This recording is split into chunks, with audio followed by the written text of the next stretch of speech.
everyone, my name is Sabrina Sandoval, and today we are going over my health risk assessment self-evaluation. Forgive me, my notes are right here. First, I would like to go over my family history.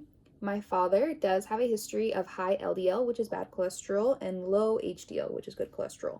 My mother does have a history of hyperthyroidism. On my dad's side, my grandfather has a history of prostate cancer and a triple bypass or open heart surgery. My grandmother has a history of Parkinson's disease, obesity, and arthritis. We do not know my mom's father, so that part of my medical history is unknown. However, my maternal grandmother has a history of type 2 diabetes, hypertension, and cirrhosis of the liver or fatty liver. These are all things to keep in mind. Overall, I have a strong genetic predisposition to elevated cholesterol from my dad, hyperthyroidism from my mom. From my dad's family, I am concerned about Parkinson's disease, and from my mom's side of the family, I am worried about type 2 diabetes, hypertension, and liver cirrhosis. Second, I would like to talk about my personal health profile. I had blood work done on December 28th, 2024 for school, actually. Fortunately, my total cholesterol was 173, which is great because normal is less than 200. My HDL cholesterol level was 68, which is normal because it's greater than 59. My LDL cholesterol level was 89, which is great because normal was less than 100. So those blood tests really put me at ease just because I do have a predisposition to high cholesterol due to my dad. My triglycerides were 73, which is great because normal is less than 150. My glucose level was 84 and my hemoglobin was 13.6. And my blood pressure was 110/66, which is great because normal blood pressure range is less than 120/80, so we're looking good. I do not see my healthcare provider every year for a checkup. I am a bad patient. I actually prefer to do telehealth. I think it's more convenient. However, now that I'm getting older, I think it's very important that I do a face-to-face checkup. I'm a big supporter of preventative care, and I should practice what I preach, so I'm going to try to do that more. My last checkup was actually when I was getting my physical done for school, and that was on December 9th of 2024, and at the time, my provider didn't have any health concerns for me. The only thing is with smoking, I don't smoke anymore. I've been vape-free for a year now, so baby steps. I have had blood tests done. I usually get them done whenever I go to the doctors.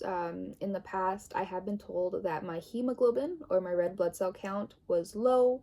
I do have a history of anemia, so I do take an iron supplement.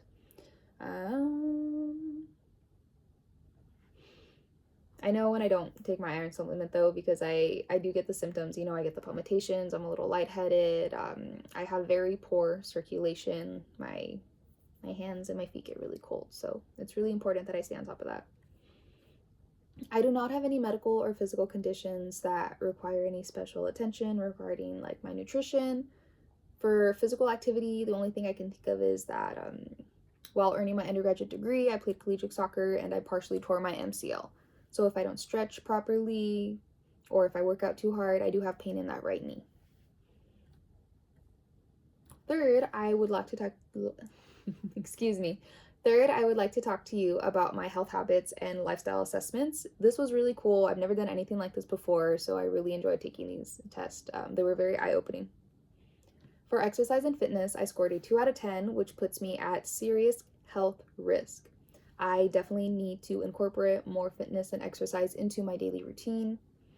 I did prior to nursing school. Now that I'm in nursing school, I feel like I don't have the time, but if it is important, you will make the time, and that is something I plan to do. For nutrition, I scored a 7 out of 10, which is good health practice, but there is room for improvement. I have a very bad habit of skipping meals, so I will prioritize eating every meal, and I will try to incorporate more fruits and veggies into my diet. For tobacco use, I scored a 3 out of 10, which is moderate health risk. I am guilty of having a cigarette every couple months when I'm stressed out, but for the most part, I really try to stay away from nicotine. For alcohol and drugs, I scored a 10 out of 10, which is excellent. My boyfriend and I rarely drink. We're not big drinkers. For stress management, I scored a 6 out of 10, which is good health practices, but there is definitely room for improvement. I feel like I handle stress very well. I used to work in the ER that I could do all day. Like I got it down. Like we're good. We're solid. But if you were to put me in a room with my family, I don't think I would handle that stress very well. So it's something I need to work on. For safety, I scored a 10 out of 10, which is excellent. So I'm going to give myself a little pat on the back. Alrighty, finally, we will discuss my overall health and health risk. Oh, pardon me. Going over the results, it was very eye-opening because I've always considered myself as like a really healthy person, but I am aware that I need to incorporate more exercise and fitness into my lifestyle, even if that means like going on a walk with my dad and taking the dogs out for a walk or stretching in between homework assignments. Every bit counts, and that's something I'm going to hold myself accountable for. I was most surprised with my family history. I did not realize I had such an extensive family history, which worries me a little bit, especially the Parkinson's disease, because I've seen the toll it's had on my grandmother, I've seen the toll it's had on my family, and it's very difficult, it's hard. However, when researching Parkinson's, specifically the online website parkinsons.org.uk, Parkinson's can be hereditary, however, it is very rare. So that did put my mind at ease a little bit. I am also concerned about my grandmother's liver cirrhosis and fatty liver, which is why I try to cook with little to no salt, and I do not drink alcohol excessively. With the information I know about my health history and current health status, I am definitely going to take preventative measures such as long-term exercise success. The American Heart Association gave great tips such as making time for exercise, starting slowly, exercising at the same time every day so it becomes a regular part of your routine, and finding a convenient time and place to do your exercise. So I'm definitely going to try to implement that. I really want to improve on my iron intake because I have been feeling those symptoms lately. I've been feeling the out of breath, the lightheaded, the palpitations. Not only do I want to be more consistent with taking my iron supplement, but I want to eat more foods that have iron in them. So meat, fish, eggs, beans, peas. And I also want to make sure to eat these foods with vitamin C because vitamin C helps absorb the iron. According to womenshealth.gov, I could also incorporate broccoli and tomatoes into my meals because they also have vitamin C in them. Women's Health.gov also explained the side effects of taking iron supplements such as constipation or an upset stomach.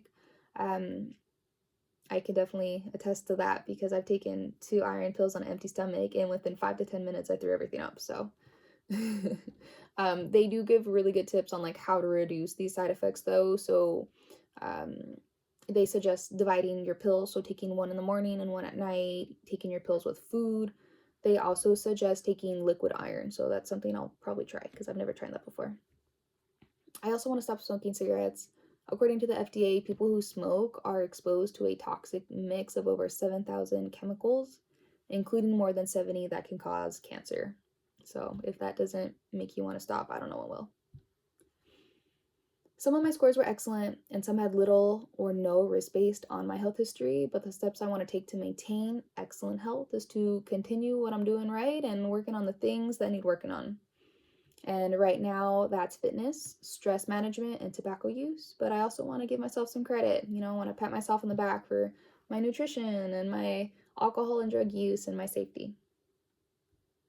Overall, it is important to take these steps because I want to be able to live a long and fruitful life, not only for myself, but like for my friends and for my family. Working in the ER, I would tell my patients all the time, I'm like, you need to take care of yourself before you can take care of other people. And I hold myself up to that same standard. If we, as healthcare providers, we need to make sure that we're healthy, both physically and mentally, in order to provide the best care possible. And that's something I want to hold myself accountable to.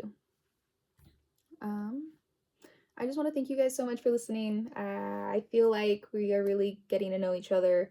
I hope you learned a lot about me, and I'm excited to learn a lot about everyone else. So thank you so much. You have a great night.